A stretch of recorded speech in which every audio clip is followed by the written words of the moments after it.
¿Qué hacer en caso de aislamiento domiciliario? Refuerza la limpieza y ventilación de la casa. Come saludablemente y respeta las horas de sueño. Realiza actividades y rutinas diarias de ejercicio. Sal de tu casa solo si es necesario. No adquieras más alimentos o utensilios de limpieza de los que necesitas. Realiza tus trámites y pagos por internet. Infórmate en fuentes oficiales. Hazlo por ti y por todos. Más información llamando al 600-360-7777 o en gov.cl. Cuidémonos entre todos. Ministerio de Salud, Gobierno de Chile.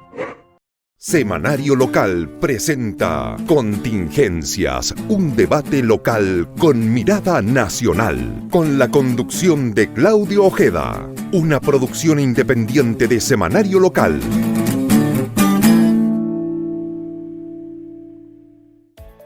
Tal como lo habíamos anunciado, está con nosotros en una oportunidad distinta, el académico y consultor de varias instituciones en este último tiempo, el señor Guido Ascencio, a quien le damos la más cordial bienvenida. Guido, gracias por estar con nosotros y gracias por conectarte a través de Semanario Local. Hola, buenas tardes, ¿cómo están? Muy bien. Bien, contento de poder estar acá conversando de nuevo con Semanario Local.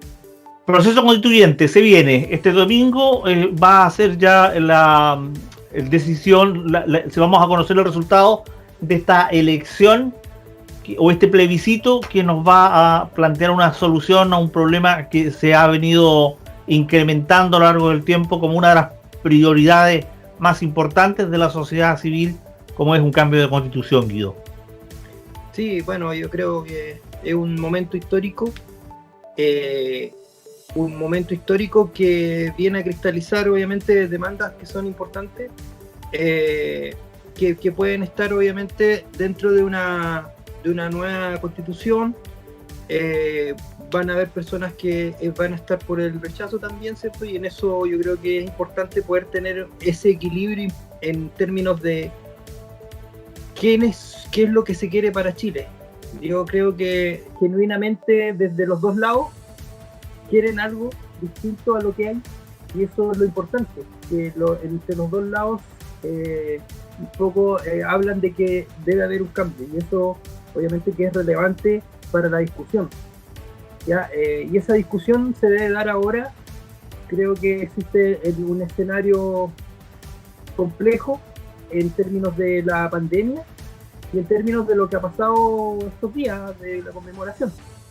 Yo creo que es importante las demandas, pero no justifico por ningún lado el tema de los problemas que hayan quemado iglesias, por ejemplo, o que hayan quemado casas.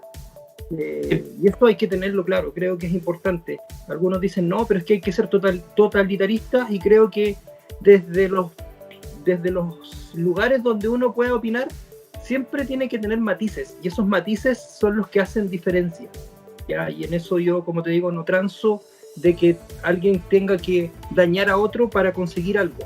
Eso desde ningún punto de vista, ni desde las derechas ni de las izquierdas, son buenos, porque tiene que ver justamente con los totalitarismos que se pueden generar y las generalizaciones que obviamente que tienden a confundir el verdadero foco que está de fondo, que justamente tiene que ver con un cambio que realmente se necesita.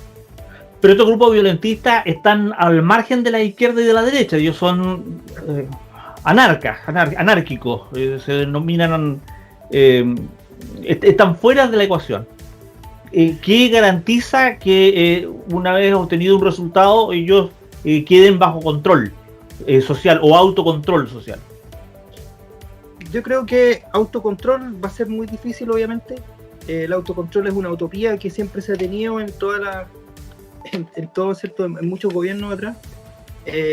Sin embargo, lo que yo creo que es importante en esto, que el derecho a tener esa discusión, yo no le puedo echar la culpa a la educación por esto, sino que yo le puedo echar la culpa a un sistema, pero más que sistema general, porque ahí nuevamente estoy generalizando, sino que simplemente temas de instar a la conversación. En estos momentos es necesario hacer entender que tras una persona que esté haciendo delincuencia, obviamente que también hay una familia, un núcleo que está en ese lado. Entonces yo creo que es importante generar estos tipos de reflexiones Ahora, como te digo, nuevamente, no justificando nunca los temas relacionados con los extremos, de quemar lugares. Yo no puedo quemar mi casa porque estoy de acuerdo con mi papá, con lo que dice mi papá. Y eso es exactamente lo mismo. Entonces, en ese mismo sentido, yo creo que la transversalidad que uno puede buscar en términos de la conversación que realmente se tiene que dar, creo que eso es la reflexión. Yo lo llevo al caso, por ejemplo, a la situación del alcalde de Jadue. Él es un militante comunista, él representa una de las opciones que plantea un cambio constitucional, pero aparece un grupo e intenta agredirlo a él. Si dentro del mismo sector intentan agredirlo, ¿qué se puede esperar con los sectores que están más alejados del señor Jadue y que están en la vereda del frente? ¿Qué puede garantizar? Porque el diálogo no funciona con ellos acá. Correcto. No, ahí, o sea, se supone que Jadue representa una parte importante de un sector justamente que tú dices, del tema comunista, de los que están más desesperados por recurrir a cambios.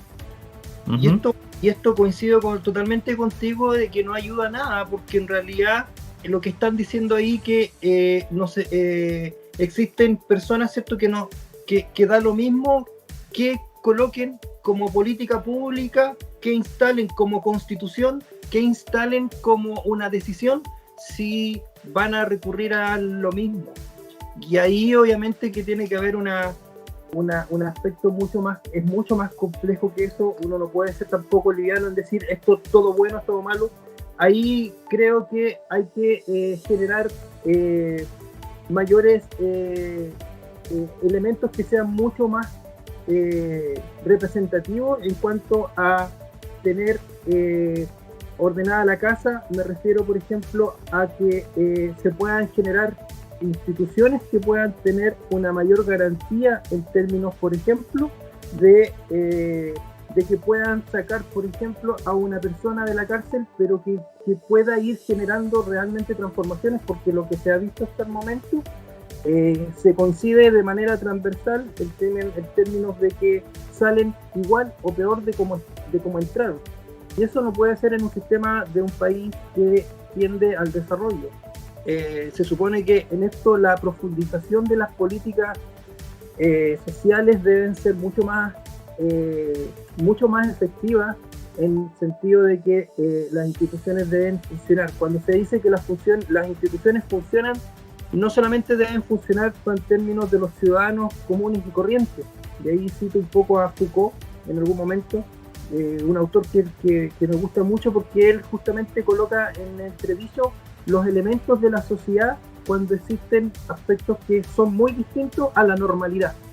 Y él estudió a las personas que están en la cárcel, estudió a las personas que están, ¿cierto?, dentro de la locura, y desde ahí decía que justamente es eso lo que se trata de poder revisar. Pero la normalidad de las personas, ¿cierto?, es muy común que se tienda a siempre estandarizar las formas de hacer. Es decir, lo que sirve allá, sirve acá. Cortar y pegar. Y eso es lo que se le aplica hoy en día a las personas que entran en la cárcel. O sea, lo mismo que se utilizó en la cárcel de Arica se utiliza... Claro, pero en el fondo lo que tú estás planteando es que la falla de la sociedad está generando este tipo de individuos. El paso por la cárcel no es un sistema que permita un cambio conductual, ni sacarlo con las características necesarias para reintegrarlo a la sociedad. Eso es lo que me estás planteando tú. Sí, pero yo lo que planteo más allá, es decir, no es un problema de que hay que colocar un psicólogo y un psiquiatra. Este es un problema complejo, la complejidad, y ahí cito a otro autor, que siempre me gusta citar autores porque a mí no se me ocurren muchas cosas, sino que por lo que leo. Entonces, ahí cito a Egan Morin, que lo he citado siempre, en términos de que para poder ver el fenómeno del personaje, eso influye en muchos temas que están relacionados, desde el tema educacional, desde el tema de cuál es la realización que tiene entre la familia, cuáles son las oportunidades, Ahora, sin justificar nunca que una persona, por el hecho de de no haber tenido las posibilidades, eligió el camino de la delincuencia, ¿ya? Y Claro. por eso digo que hago la diferencia entre el totalitarismo de algunos que dicen, no, es que el delincuente, ¿cierto? O no, esta persona no tuvo oportunidades. Yo creo que ahí es donde se cae esa justificación falsa de poder llegar a la delincuencia simplemente por el hecho de que justificar de que no tuvo educación. Yo creo que es mucho más complejo. ¿Cómo se trata en lo inmediato a ese lumpen que quema iglesias, que rompe, que destruye, que ataca a un alcalde emblemático para el sector del apruebo? Esto sin defender a Jadwe, pero ¿cómo se contrarresta la acción de estas personas sin caer en el atropello de los derechos humanos, sin satanizar a las policías, sin generar víctimas, sin generar lesiones? Porque con una Biblia estas personas no te van a hacer caso. Quemaron una iglesia. A palos no entienden, se victimizan. ¿Cómo se lidia con eso?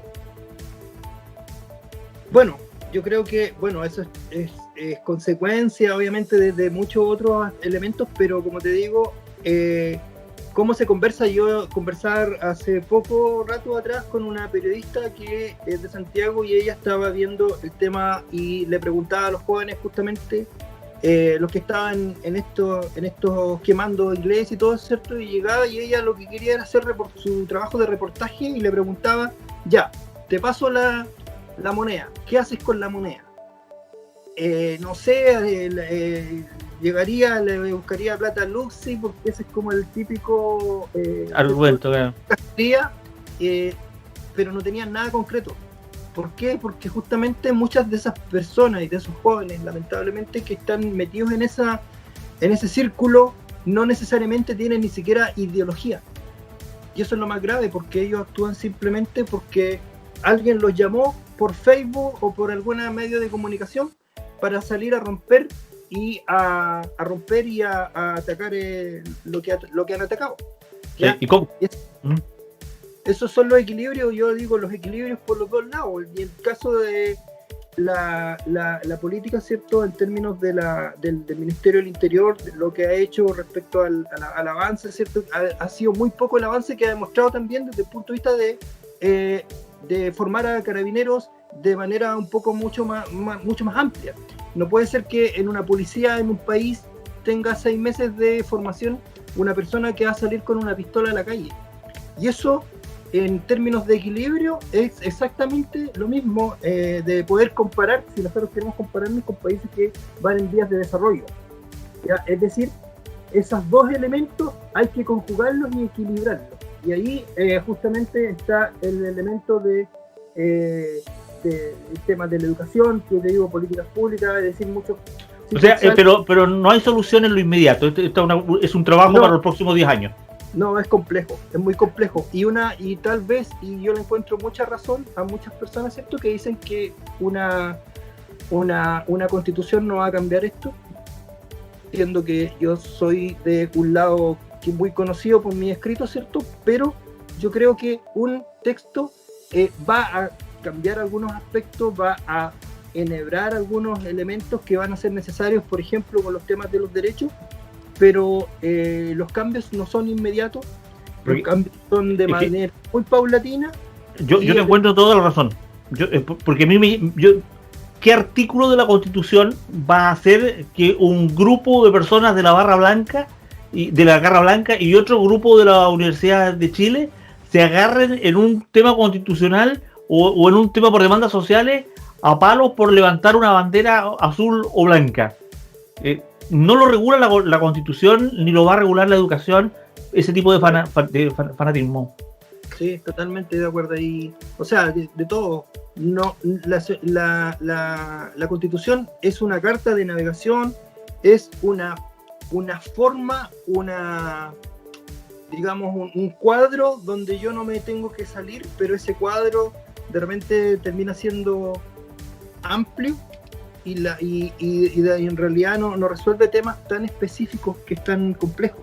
Por eso te digo, tiene que ver tiene que ver con un tema de llamar más a la población a que se puedan hacer cosas distintas, a conversar. Yo te digo, los partidos políticos se llaman partidos porque están partidos, siempre digo yo esto, están partidos, o sea, si tú te encuentras con otro, y hoy día pasa más con el tema de lo que está ocurriendo, ¿cierto? Con el plebiscito que se va a hacer, no se sientan a conversar, ninguno. Claro. ¿Por qué voy a conversar con él si yo tengo una opinión distinta? Entonces colocan ese telos de conocimiento, ¿cierto? Y yo lo que digo, el otro día escribí, no sé si parece que se publicó en el semanario, el tema de verdad. No hablemos de verdad, existen verdades y cada uno tiene su propia verdad y esas verdades deben aprender a conjugarse y eso es lo que más no se entiende hoy en día. La diferencia en términos de verdades. Y cada uno tiene su propia verdad porque tiene una propia experiencia y una propia vivencia. Es distinto, pero ya lo hablamos. La vivencia es lo que yo tengo dentro, lo puedo decir, y la experiencia es lo que yo percibo de acuerdo a lo que está alrededor mío. Pero eso yo tengo que aprender a colocarlo en perspectiva en el lugar donde voy a instalarme. Por eso yo digo, si no quiero hablar con otro, no va a pasar nada. Claro, cuando no me siento a conversar. La discusión se da entre dos y si no hay disposición, simplemente no hay diálogo. Hay este grupo de personas, hay un grupo importante de estas personas que se manifestaron pacíficamente y hay un grupo minoritario que también se manifestó a su manera, está causando terror y van a votar por una opción seguramente o van a ir a anular el voto o a demostrar su disconformidad con el sistema. Pero hay otro conjunto de personas que son cerca de 60.000 extranjeros que fuera de Chile también van a participar del proceso eleccionario y van a definir la Constitución y la Carta Magna y la Carta Regulatoria de las leyes que nos van a gobernar por los próximos 30 o 40 años. El voto de ellos no deja de ser menor, pero es válido que ellos regulen la vida interna de un país en el que no viven por solo tener simpatía hacia acá, cuando ni siquiera van a tributar en beneficio de las políticas sociales de nuestro país. ¿Es una pregunta o una afirmación? Te lo planteo como pregunta. Sí, mira, bueno, yo tengo una visión importante ahí del elemento identidad y territorialidad. Primero, territorio no es el lugar, no es un lugar abstracto en términos de las personas que viven en el lugar, en Chile. El territorio no tiene que ver con un lugar específico donde hay árboles, ¿cierto? Y uno se puede pasar por ahí. Uh-huh. El territorio se construye por personas de carne y hueso. De hecho, algunos autores definen que territorio son las personas, son los estados. Territorio es donde surge una vida, un par de vidas, ¿cierto? Y se desarrolla. Y en el caso de las personas que están de afuera, yo siempre coincido porque también me ha tocado estar algunas veces fuera. El aspecto identitario es tremendamente importante de poder considerarlo. ¿Por qué? Porque cuando tú te sientes parte de, no necesitas estar en el lugar de. ¿Ya? Y ahí ese aspecto identitario es mucho más amplio que solamente estar en el lugar y sentir el lugar, sino claro, que es sentir el lugar en términos físicos. ¿Por qué lo digo yo? Porque hoy día los aspectos metafísicos, como son las religiones, porque yo me siento apegado a un lugar, aunque no esté viviendo, aunque me dijeron que vivió mi familia. Yo, por ejemplo, vivo en una ciudad donde no me siento identificado en términos de identidad, y yo elegí otra ciudad para identificarme como identidad, y eso uno lo puede hacer yo desde la legitimidad. Claro. Creo que es importante considerar el aspecto desde lo que se siente. Ahora, ¿debes tener un aspecto de legitimidad? Sí, claro que sí, en términos de que no cualquiera tampoco, en términos si no ha pasado por Chile, ¿cierto? No porque me sienta chileno y haya nacido en China de esa forma, sino que tiene que haber un aspecto de legitimidad. Pero como te digo, no tienen que ver con sin solamente vivir en el lugar. ¿Ya? sino que sentirse, pero tú eres hijo seguramente y tú puedes sentirte muy orgulloso de tu mamá y de tu papá y querer mucho a tu papá y a tu mamá, pero en la práctica nunca los vas a ver, nunca te preocupas de ellos, nunca les mandas un saludo ni los llamas por teléfono. Estamos en el mismo nivel. ¿Eres un hijo responsable? Sí, por lo menos en el sentido de que yo siempre coloco, porque he escrito sobre matrimonio y en eso me especializo. No me considero especialista en nada en ese tipo de conceptos, pero sí me he metido en esa ciencia. ¿Y por qué digo yo? Si nosotros consideramos, y que algunos dicen, no, pero es que él es inmigrante y él no tiene los mismos derechos que yo porque yo estoy en el lugar. Y si nosotros consideramos, ¿quién no es inmigrante? Todos hemos sido inmigrantes en algún momento de nuestra familia. Entonces, si nosotros consideramos el origen es el mismo origen de todo. Incluso si tú consideras, por ejemplo, la definición de indígena significa gente del lugar. O sea, ¿quién no nació en un lugar?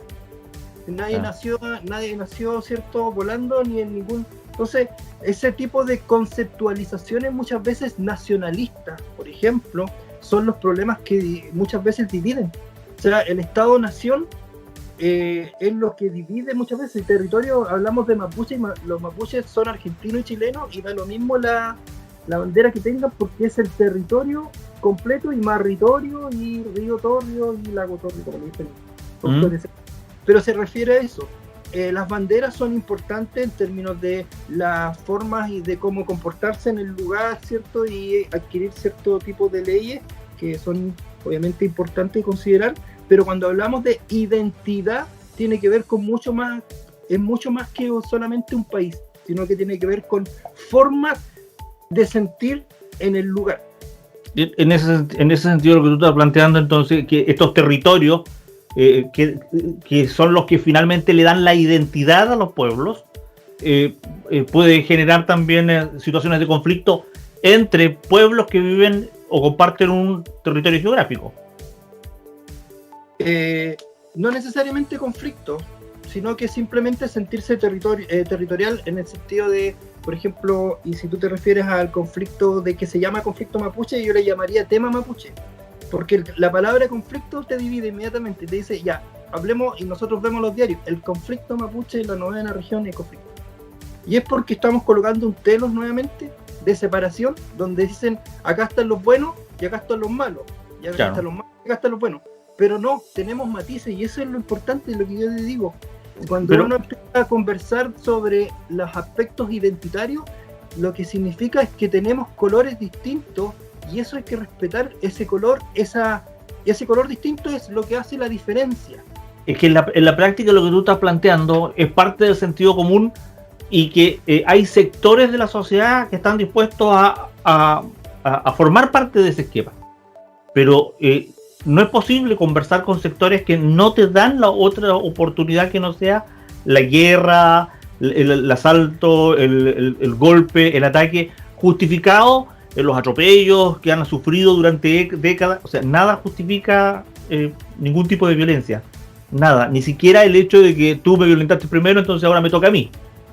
Entonces, yo te digo, están en el mismo, si tú colocas y en la perspectiva, por ejemplo, los temas como y el sentido común es el menos común de los sentidos, y eso está claro porque en términos de constitución, uno de los temas que las constituciones latinoamericanas más le hacen énfasis es que todas tienen en su definición como el sentido común, pero no ocurre como sentido común porque colocan la subsidiariedad por sobre los derechos.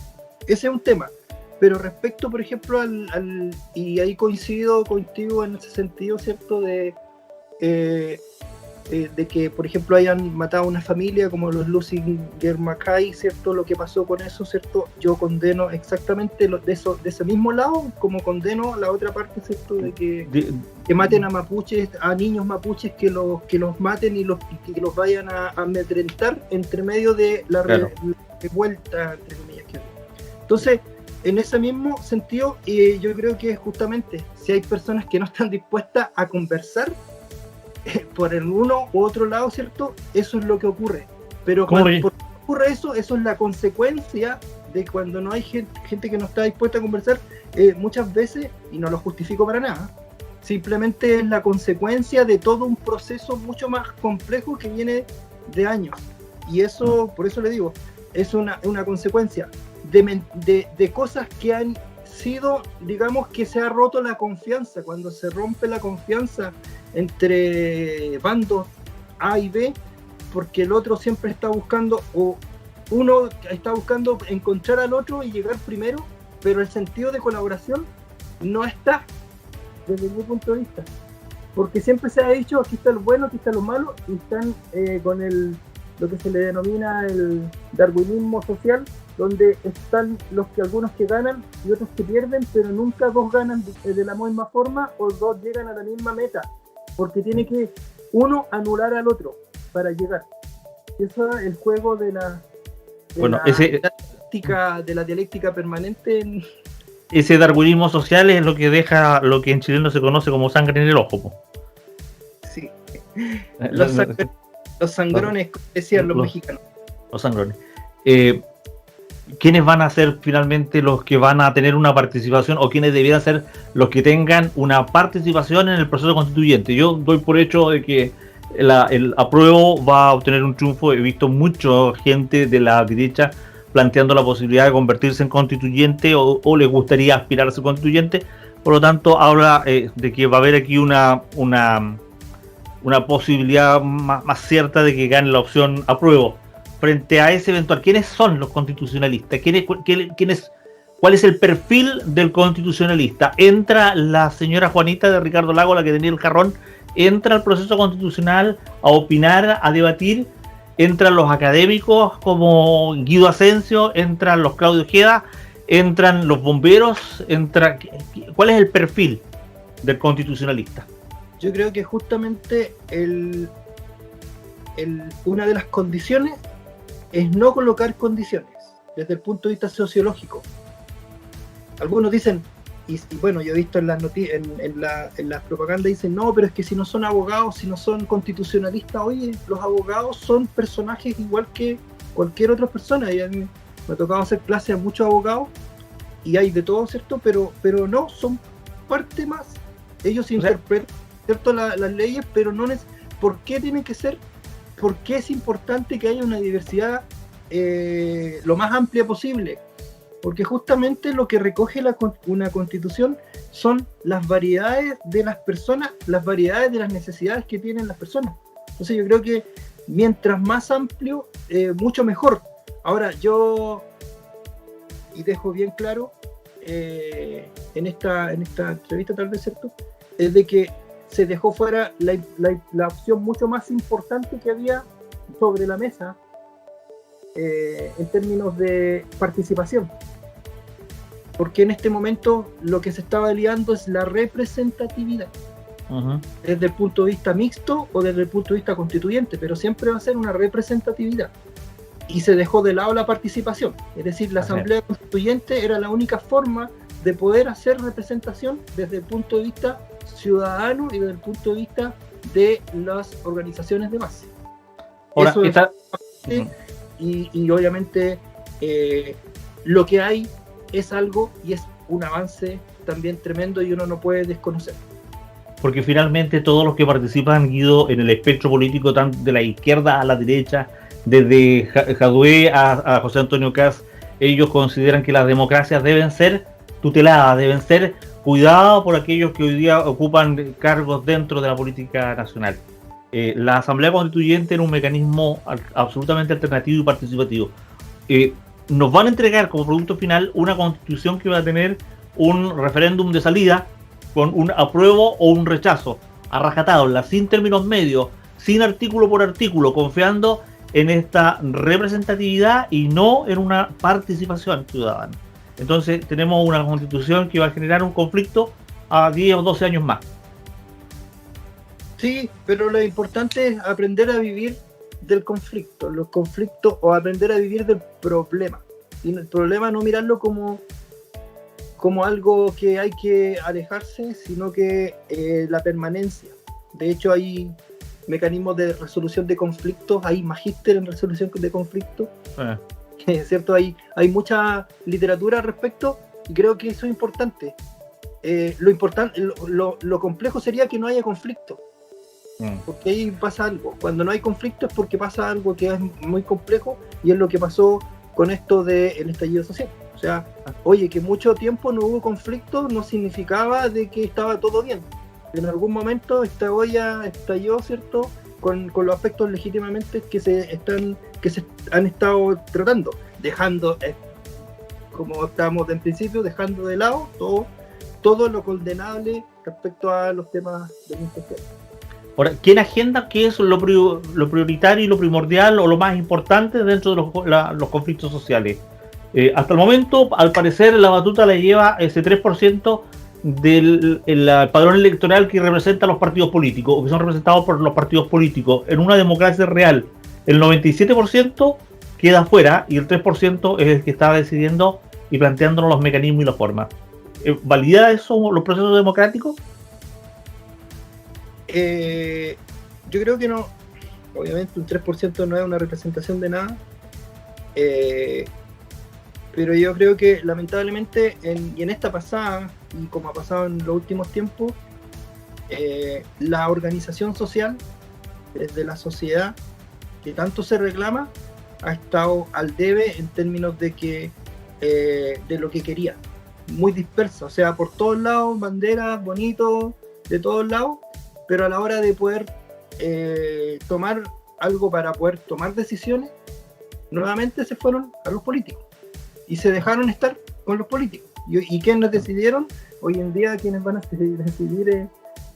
¿Por qué? Porque justamente yo creo que no hay una organización social verdadera, ya, porque la mayoría igual de partidos políticos aprovechan ese espacio para poder meterse, ¿cierto? Y decir, nosotros somos los representantes.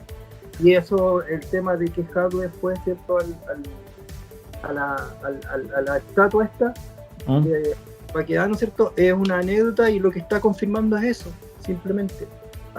Ahora, yo condeno mucho el tema de que ahí la representación de las instituciones sociales, ¿cierto?, creo que se farrearon todo este año de pandémico de poder hacer una verdadera organización social de que realmente se pueda representar, porque digámoslo así, todas las demandas que estaban en la calle no creo que van a ser recogidas con el proceso constituyente.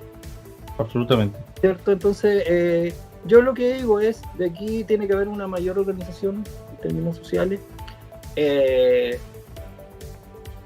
No creo que sea fácil la reconciliación de ambos lados. No creo que el apruebo o el rechazo va a cambiar las cosas, que eso sería una ilusión. Ya, sin embargo, creo que es un avance, y lo que hay que ir haciendo es viendo en qué se equivocan. Latinoamérica tiene muchos de estos ejemplos, y espero que no lleguemos a ninguno de los extremos, pero sí hay que ser equilibrado, y hay países que sí han llegado a buen puerto en este sentido, con temas. ¿En Latinoamérica? De cambios de constituciones. ¿En Latinoamérica? Latinoamérica no precisamente. Claro. Sino bueno, que, nos falta, desde la llegada de Cristóbal Colón a la fecha, nos faltan más de 600 años. Somos un continente joven, 600 años. El resto, los chinos llevan 5.000 años gobernando o autorregulándose o generando sus propias culturas. Nosotros nos falta mucho todavía. Yo siempre digo, yo rescato, Enrique Dussel habla de la teoría de la liberación, y habla de la teoría de las formas de cómo se ha ido descolonizando, cómo se debe descolonizar el aspecto de toda Latinoamérica.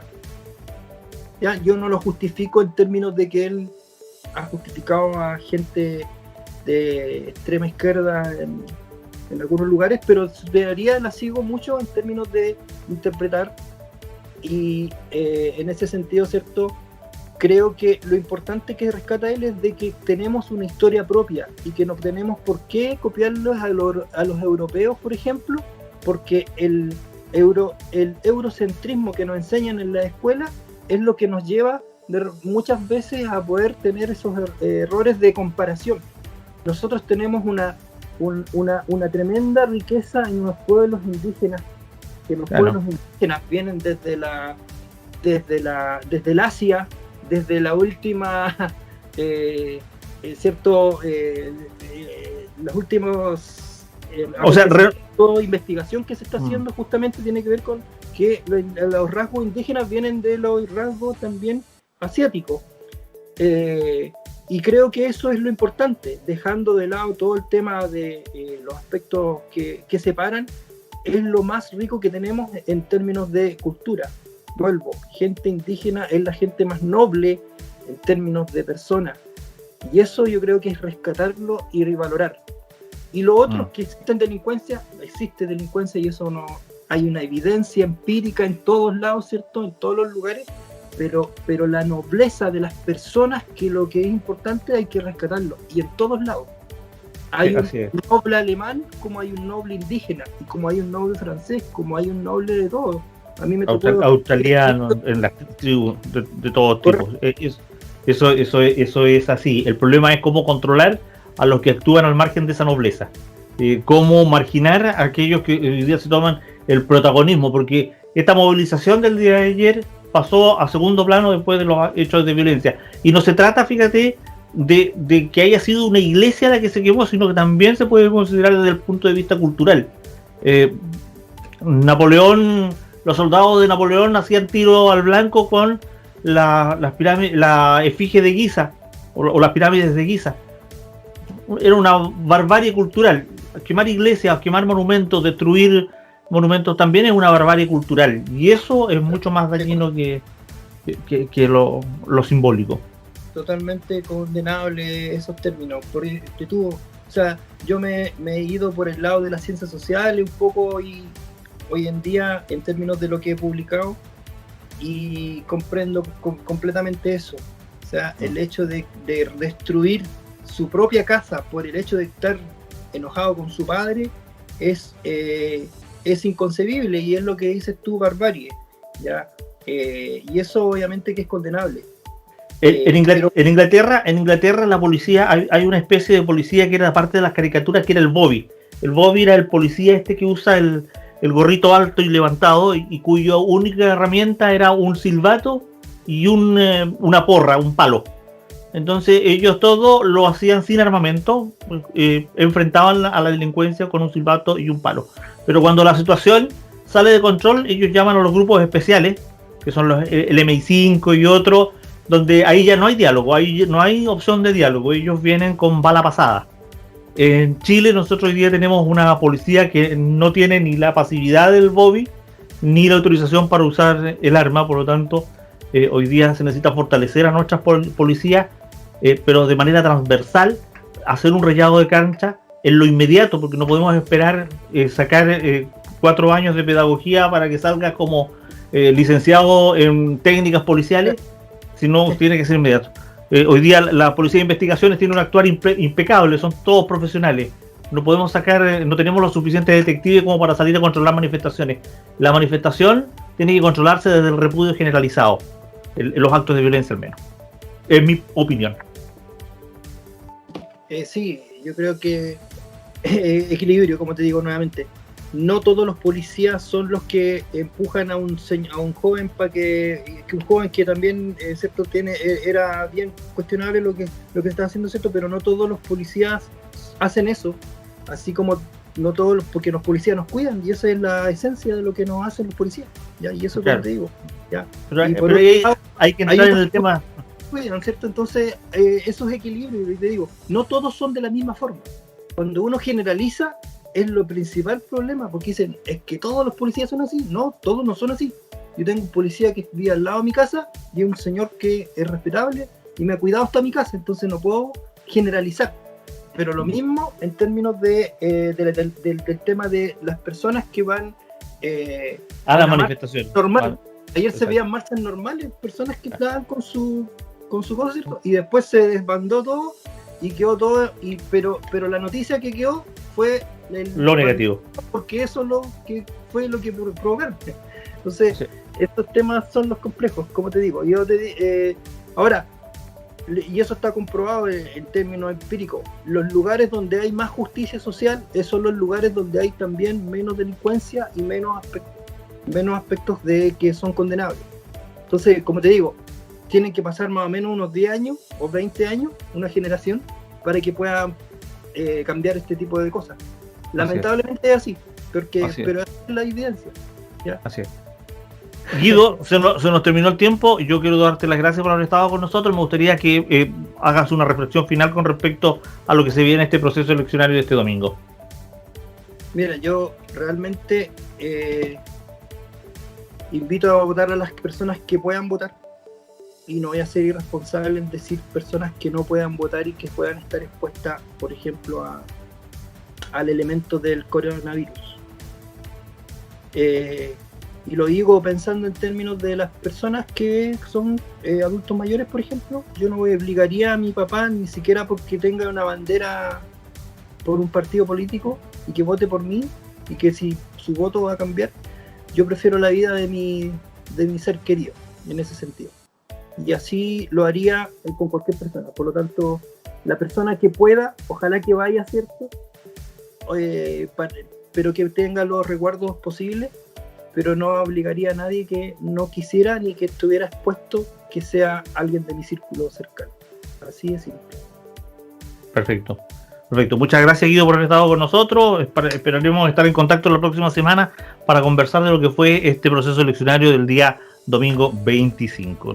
Nos vemos pronto a través de Semanario Local. Gracias, Guido. Muchas gracias, estimado. Que esté muy bien. Hasta luego. Igualmente.